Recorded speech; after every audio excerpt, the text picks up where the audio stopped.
YouTube family, कशा आहात सगळे? तर आम्ही निघालो अमरावतीला जाण्याकरिता आणि नागपूरपर्यंत माझ्या हस्बंडचे मित्र आले होते. त्यांना तिथे काम होतं तेव्हा ते नागपूरला उतरले आणि आम्ही पुढे निघालो.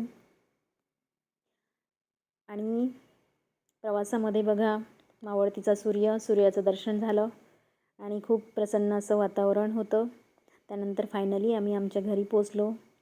आणि मित्रांनो, आपण आपल्या घरी पोचल्यानंतरचा जो आनंद असतो ना, तो काही वेगळाच असतो. जगात तुम्ही कुठेही फिरा, खूप सुंदर रमणीय असे ठिकाणं बघा, पण घरासारखं सुख आणि आपल्या घरामध्ये जे सुकून मिळतो, जे सुरक्षिततेची भावना असते, ती जगात कुठेही मिळत नाही. घरातलं सामान, घरातल्या वस्तू आणि घरातला कोपरा आपल्या स्वागतासाठी सज्ज असतो असं वाटतं जणू. आणि ते आपली वाटच बघतायत की काय असं वाटतं. त्यानंतर मी चहा करून घेतला आणि आम्ही हॉलमध्ये बसून चहा पिला आणि त्यानंतर मी भाजीची तयारी करायला घेतली. इथे मी फ्लावर कापून घेते आहे. तसा मी टिफिन आणलेला होता सोबत, पण तरीही म्हटलं सोबतीला थोडी भाजी करून घ्यावी.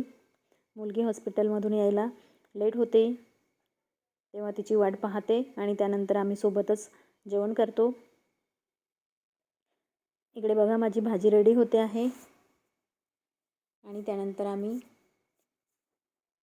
जेवण करून घेतलं.